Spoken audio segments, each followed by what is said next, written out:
Welcome to the deep dive.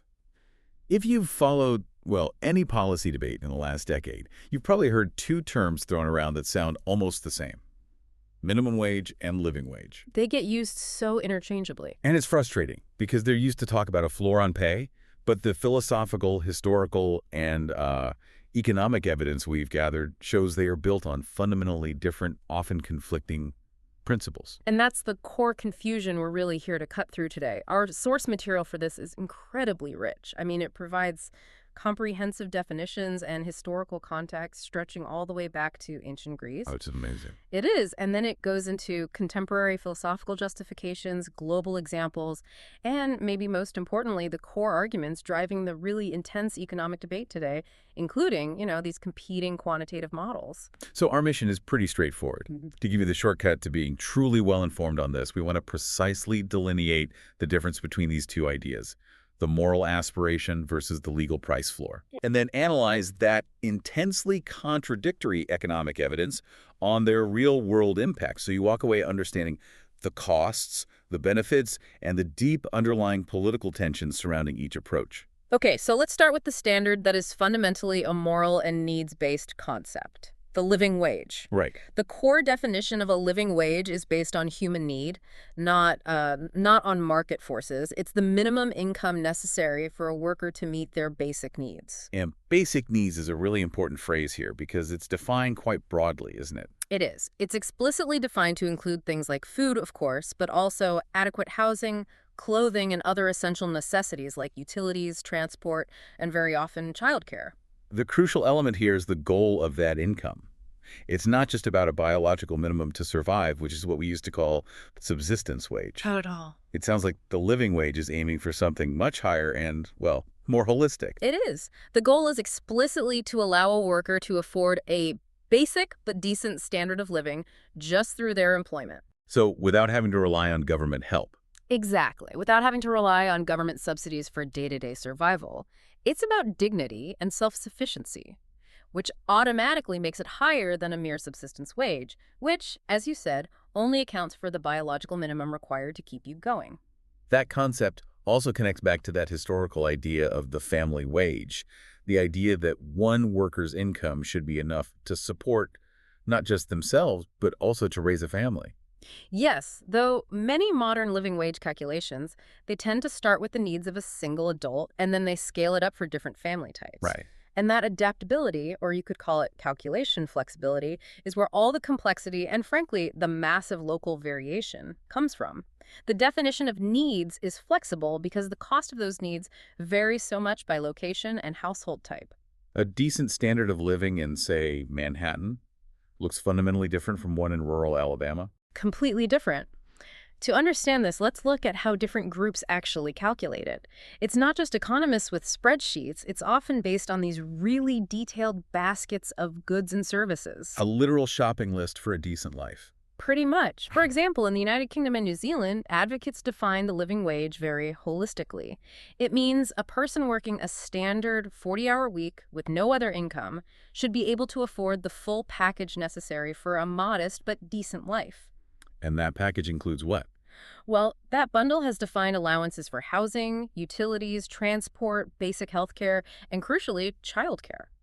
They aren't just calculating the cost of one-bedroom rental, they're trying to model a real life. And then you have a completely different method, like the one used by the Greater London Authority, the GLA, which links the required wage directly to the prosperity of the community it serves. Yes, the GLA calculation is fascinating because it doesn't just look at expenses. It benchmarks against general income levels. They calculate the threshold wage as an income equivalent to 60% of the median income in London. Okay, so it's relative. It's relative. And then, because they recognize that life isn't always predictable, they add an extra 15% allowance on top of that for unforeseen events or emergencies. A little cushion. A cushion. This method makes sure that the living wage tracks overall societal prosperity, at least somewhat, rather than just inflation on, bread and fuel. If London gets wealthier, the calculated living wage rises, so the working poor don't get completely left behind the average standard of living. To really drive home just how much local variation there is in the United States, we have to look at the striking estimates from groups like the National Low-Income Housing Coalition. Their approach is so powerful. It really is. They tried to calculate the necessary wage purely through the lens of housing affordability, using that basic rule of thumb that no one should have to spend more than 30% of their income on housing. And the resulting disparities are just incredible. I mean, they're often shocking. In 2019, based on that 30% rule for a fair market two-bedroom apartment, the necessary full-time hourly wage ranged from a staggering high of $36.82 per hour in Hawaii. Wait, $36 an hour? $36.82. That's nearly $76,000 a year just to afford a decent two-bedroom apartment without being house poor? I mean, that single number tells the whole story of the housing crisis in high-cost areas better than any chart. It absolutely does. And the absolute lowest state they calculated was Arkansas at $14.26 per hour, still double the federal minimum wage. And these numbers are just so starkly different from the minimum wage in those same areas. Well, exactly. The MIT living wage calculator uses a similar expense-based approach, and it produces a U.S. heat map showing that even for a single adult with no children, the estimated living wage ranges from $15 to over $20 per hour across most of the country. So it confirms that $7.25 is just... It's not a living wage anywhere, really. Not in almost any urban or suburban environment, no. Okay, so if the living wage is this highly variable, needs-based goal, a measure of dignity, then the minimum wage is something else entirely. It's a legal boundary. Precisely. The core definition of the minimum wage is just the lowest remuneration that employers can legally pay their employees.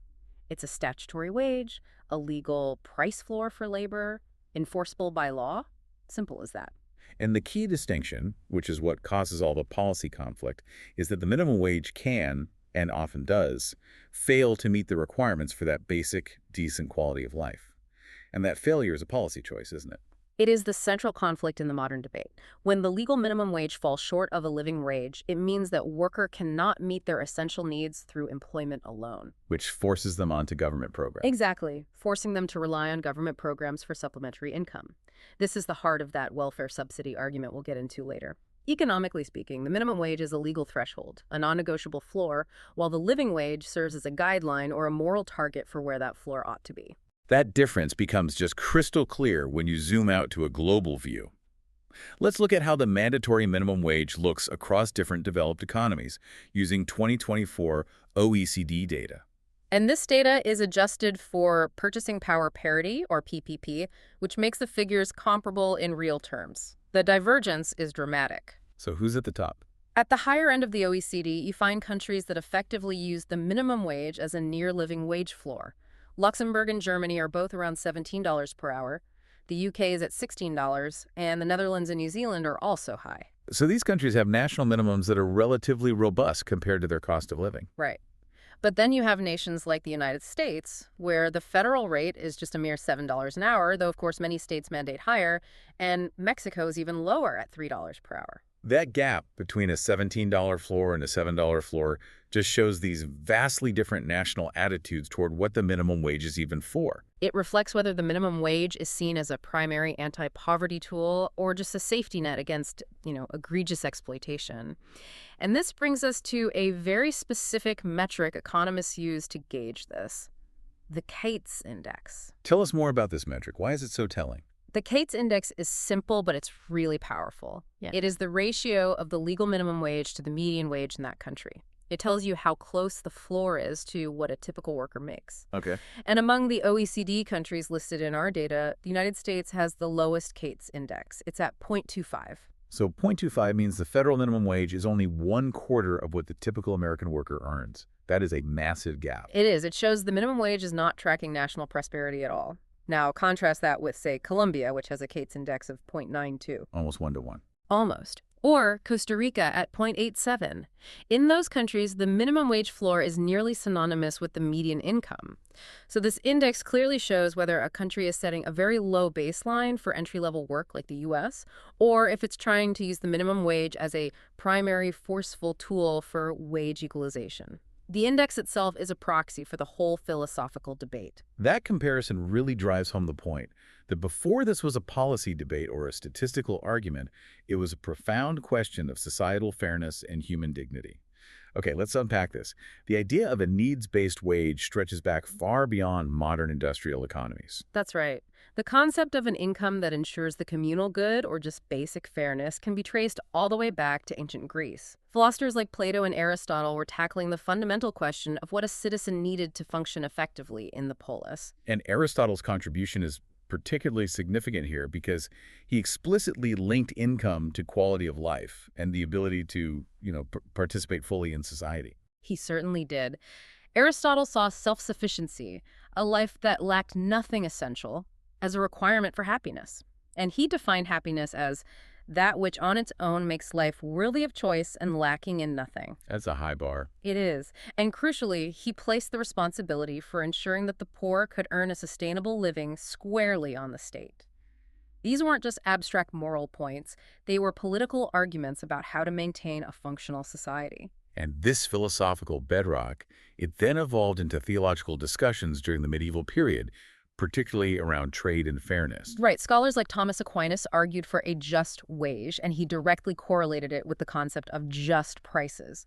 Just prices were those that allowed everyone, regardless of their status, to get access to life's necessities. Though a wage that didn't allow for that was unjust. It was considered inherently unjust because it imperiled the virtue and moral capability of those without access.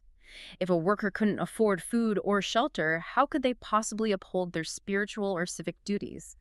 The theological concern was that poverty forced individuals into sin and vice, and therefore an unjust wage imperiled the soul. And then we get to the earliest form of state intervention, which, ironically, was born out of a crisis where the state was trying to suppress wages. This is a fantastic piece of historical irony. We're talking about the Ordinance of Laborers in England in 1349. The Black Plague had wiped out a third of the population, creating this severe labor shortage. So supply and demand kicked in. It did its thing and wages soared.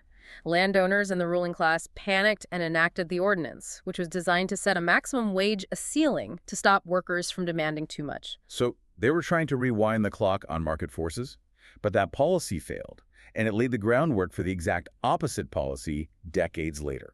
Precisely. The policy evolved. It became the Statute of Laborers. By 1389, instead of setting a simple ceiling, it was fixing wages to the price of food, trying to stabilize the system. That state mechanism of setting a wage based on calculated needs, even if the initial goal was constraint, created the institutional machinery. And this leads to the first minimum wage. Eventually, this long history culminates in King James I's 1604 Act, fixing a minimum wage, specifically for textile workers. The initial attempt to set a wage ceiling inadvertently paved a way for the first formal minimum wage floor, a surprising lineage for the modern system. It's important to remember that this moral imperative didn't just die with the rise of industrial capitalism.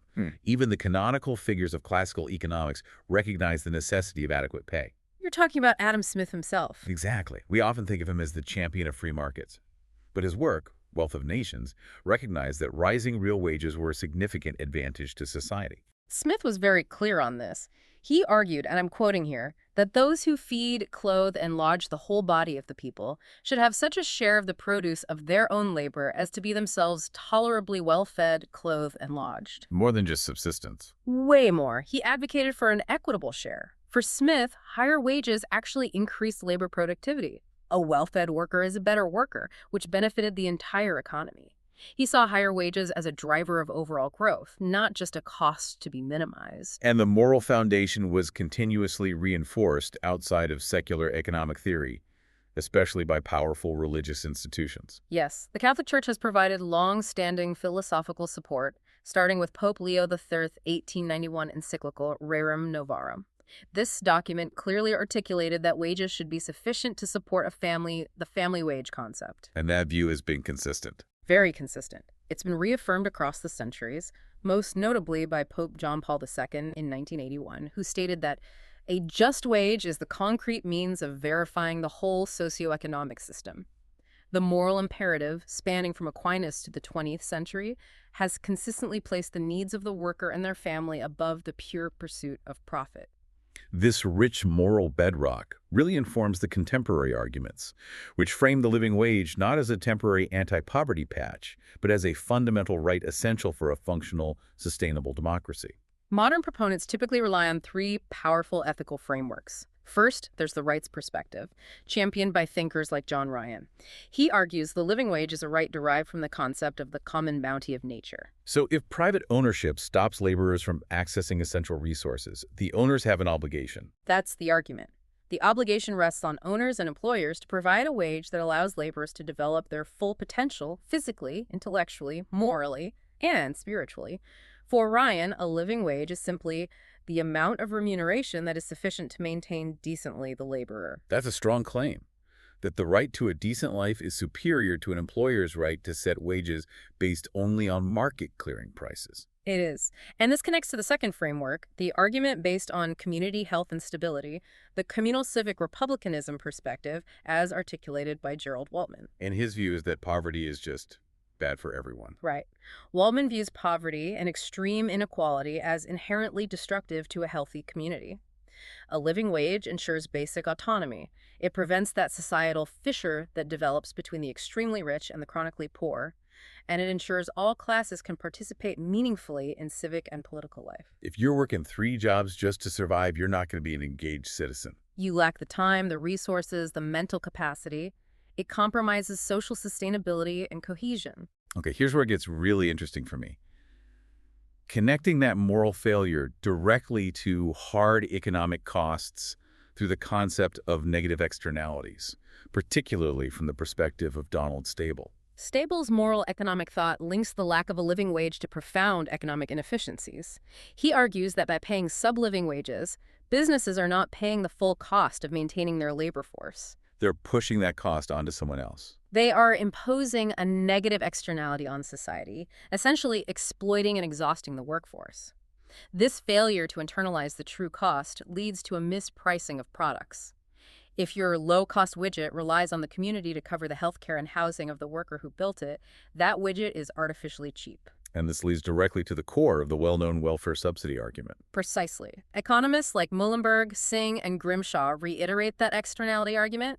They state clearly that welfare programs, housing assistance, food stamps, school meals, they effectively act as a direct taxpayer-funded subsidy to employers who pay low wages. So taxpayers are covering the true cost of labor for private companies. That's the argument.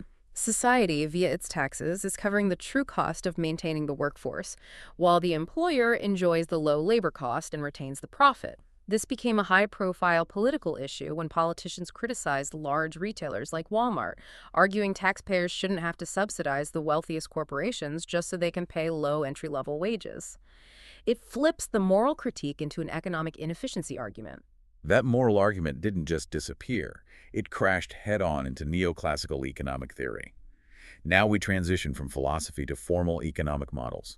Minimum wage implementation is analyzed as a classic price floor intervention, and the debate rages because the simple theoretical predictions clash so intensely with complex empirical reality. The classical prediction is really the cornerstone of opposition to minimum wage hikes.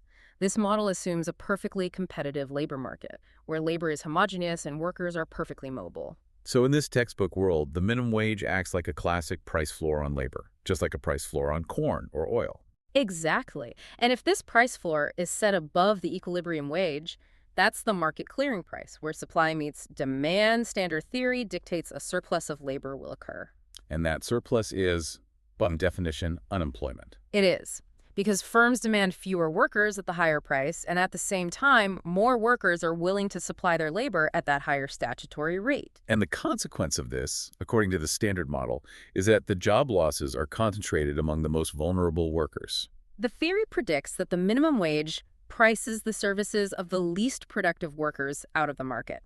These are the individuals with the lowest wages to begin with, typically those with limited skills or education, or young, inexperienced workers. So if a worker's productivity is less than the new wage, the employer won't hire them. A rational employer won't. Critics also argue that this accelerates labor substitution, encouraging employers to quickly replace low-skilled labor with capital-think self-checkout kiosks or automation, further depressing entry-level positions permanently. The classical prediction is simple. Mandated high prices lead to less demand. But modern labor economists have pushed back hard against that simple theoretical certainty, questioning the core assumption of perfect competition. They argue that labor markets are often imperfect, and that's where the alternative models gain their power. That's where the monopsony model provides a powerful and often highly relevant counter framework. A monopsony is a single buyer. In a labor context, it means an individual employer often has some degree of wage setting power. How does that happen? It happens because workers aren't perfectly mobile, maybe because of high search costs or geographic isolation, non-compete clauses, or just the dominance of one big employer in a small town. So if a company is basically the only game in town, they don't have to compete aggressively on wages, right? Precisely. They can pay workers less than the actual value the workers create for the firm less than their marginal revenue product. When that happens, the market is failing. So the minimum wage could actually fix the market. In this scenario, a moderate minimum wage doesn't cause unemployment. It actually corrects the market failure. By fixing a price floor closer to the marginal product of labor, it forces the monopsonist employer to raise wages, which can actually increase labor demand, potentially increasing both employment and efficiency at the same time. The minimum wage, in this view, is a necessary regulation policy. That completely flips the script.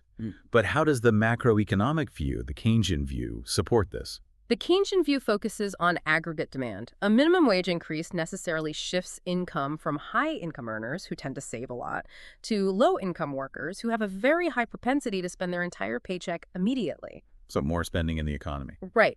This increase in purchasing power for low-income workers stimulates aggregate demand across the economy. That increased demand for goods and services encourages companies to expand production and therefore hire more workers to meet the new sales volume, potentially offsetting any immediate cost pressure. And beyond these entire economic models, there are specific critiques of why that simple supply-demand model just doesn't translate well to real-world business decisions. One major factor is inelastic demand for the final product.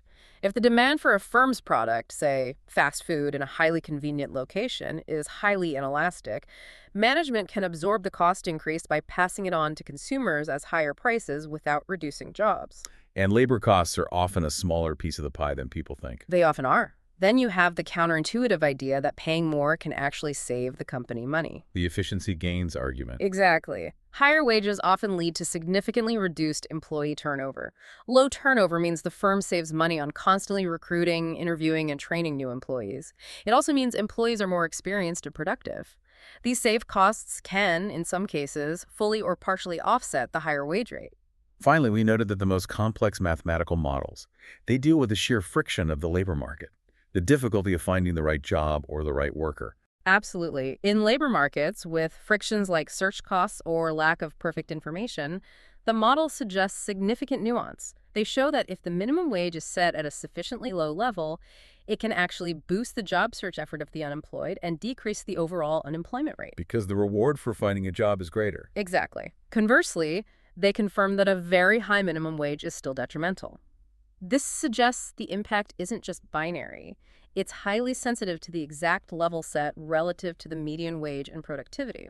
Okay, this is where theory meets reality and where the consensus among economists truly collapsed over the last few decades, forcing a dramatic reevaluation of long-held assumptions about the minimum wage. For decades, until the mid-1990s, the economic consensus was almost monolithic. The minimum wage unequivocally reduced employment, especially for young workers. This changed decisively with the 1992 New Jersey-Pennsylvania study by Card and Krueger. This study became famous because of its methodology.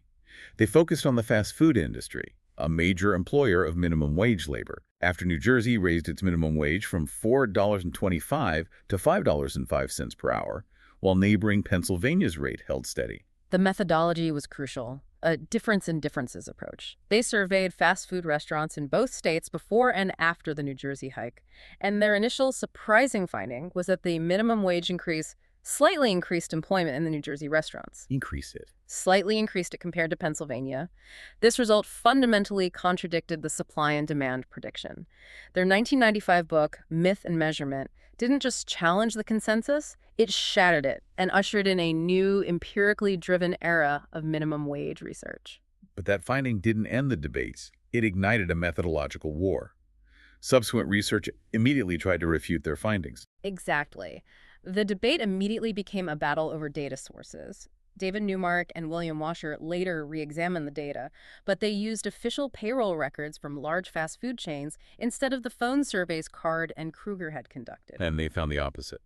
Newmark and Washer claim to find the predicted employment decreases. This methodological dispute surveys versus administrative payroll data became the core tension in labor economics for years. Later analyses have tried to reconcile these differences, showing that maybe positive employment effects were localized in small independent businesses, while large corporate chains showed the negative effects more clearly. So after all this back and forth, what does the weight of modern evidence tell us about the actual impact on the goal of fighting poverty? When analyzing the impact on poverty, the sources draw a subtle but clear line.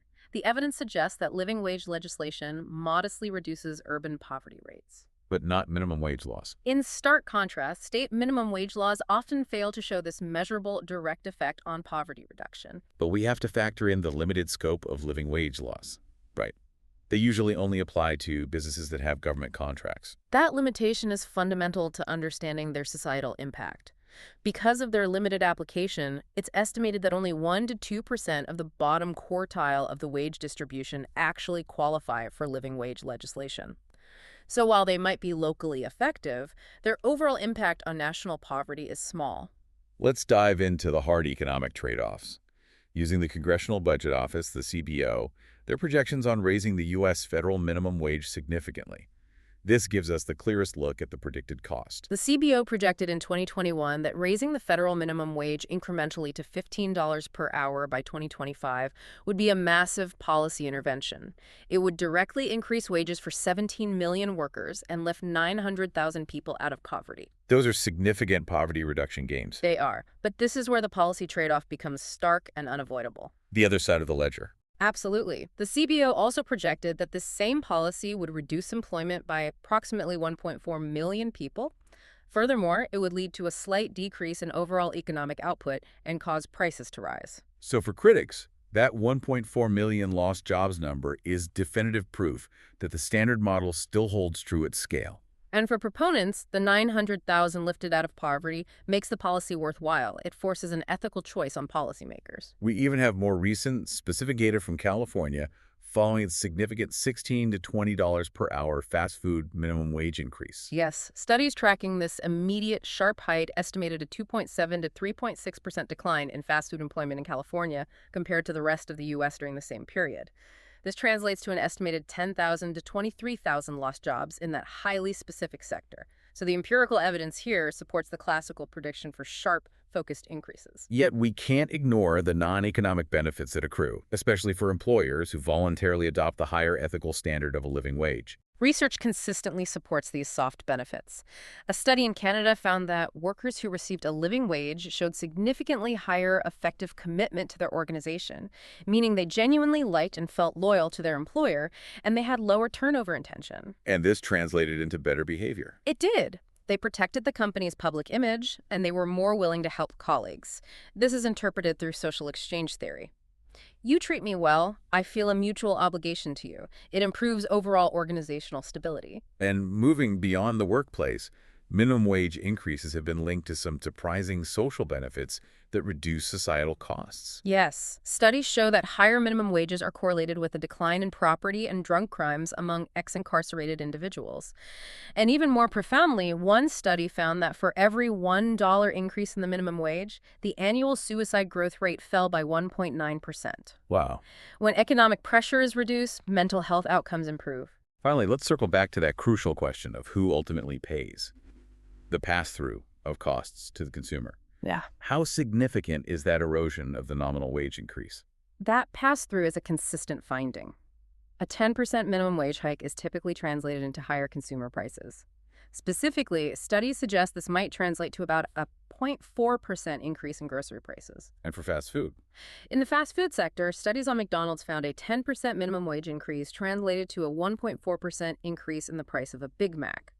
What this means in practice is that low-wage workers, who are also customers, end up paying slightly higher prices. So the increase in their real wage, their purchasing power, is slightly less than the nominal increase suggests. The journey of economic opinion itself is one of the most compelling narratives in this whole deep dive. The declining consensus is just dramatic. It's a huge story. In 1978, a staggering 90% of surveyed economists agreed that the minimum wage increases unemployment among low-skilled workers. That certainty has been completely eroded. What's the number now? By 2000, that number in full agreement had dropped to only 46%, although 74% still agreed with the statement if you included various provisos like only if it is set too high.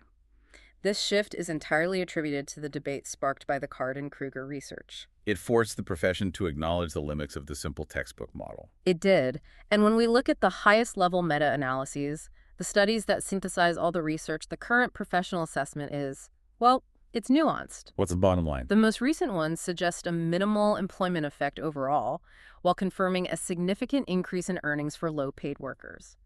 Many of these analyses explicitly correct for historical publication bias, where studies that found a negative result were more likely to be published. So what's the honest assessment now? The honest assessment as of 2021 is simply that there's no consensus on the employment effects of the minimum wage. We are truly in a period of intense intellectual uncertainty. And this lack of consensus in theory has led to really diverse policy responses globally. The application of the living wage model is most visible in these large-scale social movements, often leading to voluntary standards that aim to surpass government mandates. The UK Living Wage Foundation, LWF, is a perfect example of a successful voluntary system driven by grassroots activism. It started in London, right? It did, launched by London citizens in 2001. It's a coalition of community organizations and unions.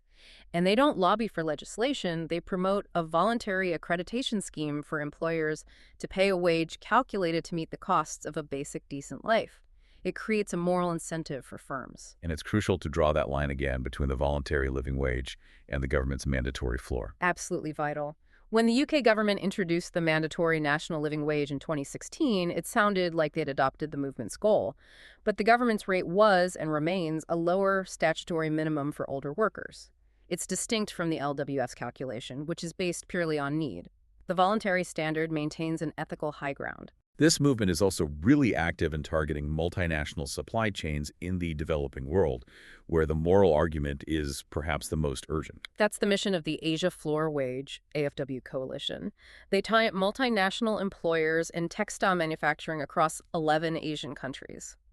Their goal is to implement a true living wage in sectors where wages can be exceptionally low, sometimes as low as US $38 per month in places like Bangladesh a decade ago. So they're pushing the moral framework onto global commerce. Exactly. They're asking multinational brands to cover the true externalized cost of labor in their supply chains. In the Republic of Ireland, the campaign also focuses heavily on objective calculation to drive voluntary compliance. Since 2014, the Irish campaign has been very active, using academic research into a minimum essential standard of living, MIESL, to set its targets. The MIESL research determines the minimum necessary income for different household types. And has it been effective? The social pressure has been effective. Major companies, including supermarkets like Lidl and Aldi, committed to paying the living wage in 2020, illustrating the impact of a clear, verifiable, ethical standard. In the U.S., living wage policies have historically been localized and served as policy laboratories, though their scope is limited. Right. U.S. living wage laws typically cover only businesses with government contracts or receiving state assistance. Early examples include Santa Fe, San Francisco, and, critically, Miami-Dade County in Florida, which in 1999 became the first location in the South to pass such an ordinance. And these policies often try to bridge the gap by tying the wage to inflation. They do. For instance, the Miami-Dade rate reached over $12 an hour with benefits, or $15 without, by 2018, rates significantly higher than the federal minimum. And sometimes the moral argument needs more than just a well-researched proposal. It needs direct action to pierce the public consciousness. The University of Virginia Living Wage campaign in 2012 is a great anecdote of this. 12 students initiated a hunger strike to publicize the issue of low-paid contracted workers, bringing intense public and media scrutiny to the university's labor practices. It shows that the moral and ethical components are often the most powerful tools activists have. Let's pivot to a foundational global precedent. Australia's legal system provides an incredibly early, powerful example of mandating a human dignity wage. The 1907 Harvester judgment in Australia is a landmark ruling. It set the stage for defining wages based on social necessity. The ruling mandated that an employer pay a wage guaranteeing a standard of living reasonable for a human being in a civilized community living in frugal comfort. And is mandated regardless of the employer's ability to pay. Exactly. It firmly established that labor laws should guarantee a standard of living based on social decency, not just the market's current ability to clear prices. Finally, we have the tragic case of Lebanon, illustrating what happens when the legal framework, however robust, is rendered meaningless by macroeconomic collapse. Lebanon provides a stark lesson in fragility. Following the financial collapse that began in 2019, the local currency plummeted, pushing 3/4 of the population into poverty. The minimum monthly wage, which had been about USD $450 pre-crisis, lost virtually all its real value. How low did it get? It sank to barely $30 by 2021. This failure occurred despite Lebanese law mandating that the minimum pay must be sufficient to meet essential needs. It shows that macroeconomic stability is absolutely essential for even the most ethically sound statutory minimums to work. Since the minimum wage is frequently criticized, especially due to the empirical evidence showing that at scale, it carries the risk of job cuts, economists often propose alternative policy tools, things that aim to achieve the same anti-poverty goals without directly interfering with the price of labor. And let's start with that fundamental economic criticism that remains powerful, even with the shift in consensus. The unemployment risk. Right. If the legal price floor is set too high, it leads to unemployment and reduces the availability of crucial entry-level jobs. This is also linked to the argument that a business voluntarily adopting a high living wage will struggle to compete with rivals who pay lower market rates. The second major criticism is that the minimum wage is just a blunt instrument, poorly targeted for poverty relief. Correct. Critics argue it's an inadequate anti-poverty tool because the benefits often miss the intended target. Many beneficiaries are secondary earners in relatively high-income households, like a college student working a summer job while living at home. So the policy doesn't target the actual working poor efficiently. A 2000 survey of labor economists showed only 31% viewed minimum wages as the most effective tool for fighting poverty. They preferred other methods that target income directly. So if the minimum wage is a blunt instrument that may cause job loss and is poorly targeted, what do economists propose as a cleaner solution to help the working poor? The alternatives are designed to solve the low-wage problem by using the tax code or improving worker value, rather than dictating a price floor that interferes with the labor market. And the alternative most highly supported by economists is tax-based income support. That is the refundable tax credit, specifically the Earned Income Tax Credit, or EITC, in the U.S. In that same 2000 survey, 98% of economists views this type of policy as an effective anti-poverty measure. And how does it work? It works by supplementing the income of low-wage workers through the tax system. Crucially, the credit is targeted only at those with earned income, reinforcing the work ethic, but it avoids subsidizing low-income workers from high-income families, making it far better targeted. And it was championed across the political spectrum, Yeah. which speaks to its effectiveness. It was. President Reagan famously called the EITC the best anti-poverty, the best pro-family, the best job creation measure. Economically, its effectiveness is often undisputed because it doesn't directly raise the cost of hiring labor for the employer, minimizing the job loss prediction. The CBO agrees. The CBO itself found that the EITC delivers larger monetary benefits to the working poor at a lower overall societal cost compared to minimum wage increases. It's a more efficient alternative. The other major alternative is the complete support model. Basic income. Basic income, or UBI, involves providing every citizen with a periodic, unconditional sum of money sufficient to live on, regardless of employment status. Proponents argue this radically changes the dynamic. It increases worker bargaining power. Significantly. If you have a guaranteed floor of income, you aren't desperate, and you can refuse a substandard job. This allows individuals time to search for a better job or invest in education. Proponents also argue it's more economically efficient because it bypasses the employer entirely. We also noted that some highly developed economies manage wage floors without any statutory minimum wage. Yes. Countries like Sweden, Denmark, and Italy, they rely exclusively on collective bargaining.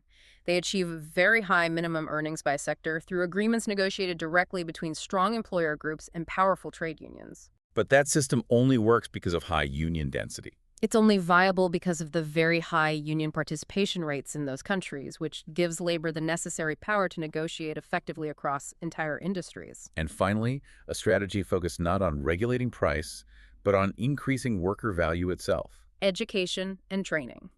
This strategy attempts to fundamentally alter the supply curve of labor. By providing state-funded apprenticeships or technical training, like Germany's renowned dual system, low-skilled workers are enabled to increase their value and move into higher-paying roles. This decreases the supply pressure on the low-skill labor market. It focuses on mobility and investment rather than regulation. Precisely. We've covered a tremendous amount of ground today, transitioning from Aristotle's philosophy all the way to 21st century empirical data. To synthesize the key knowledge nuggets we've extracted, the living wage is fundamentally an ethical standard demanding a decent quality of life without government subsidy. Contrasting sharply with the minimum wage, which is just a legal price floor. We trace the history of the needs-based argument from Aristotle's self-sufficiency principle to Adam Smith's call for equitable shares. And we also thoroughly dissected that major split in economic theory, the classical supply and demand model versus the modern monopsony and frictional market models, which shows why the long-standing consensus on job loss has eroded so dramatically. And the real-world evidence confirms this complexity. We see these real quantified trade-offs, like the CBO projecting 900,000 lifted out of poverty versus 1.4 million lost jobs. But we also saw evidence of non-economic benefits like reduced crime and higher employee commitment when a living wage is implemented. This leads us back to the final, necessary conflict. If the core policy fight boils down to who ultimately pays the cost of maintaining a low-wage workforce, the consumer, the taxpayer, or the employer, And we know empirically that minimum wage increases, like that 1.4% price hike on a Big Mac, are often passed on as price increases to the consumer. then what happens to the core ethical mission of the living wage? When the poorest workers who benefit from the higher paycheck end up paying a hidden sales tax on the very goods and services they buy. That conflict, the erosion of the real wage through cost pass-through, is the core tension of distributive justice worth mulling over long after this deep dive is complete. An economic problem where the solution seems to be part of the cost. Thank you for diving deep with us. Thank you.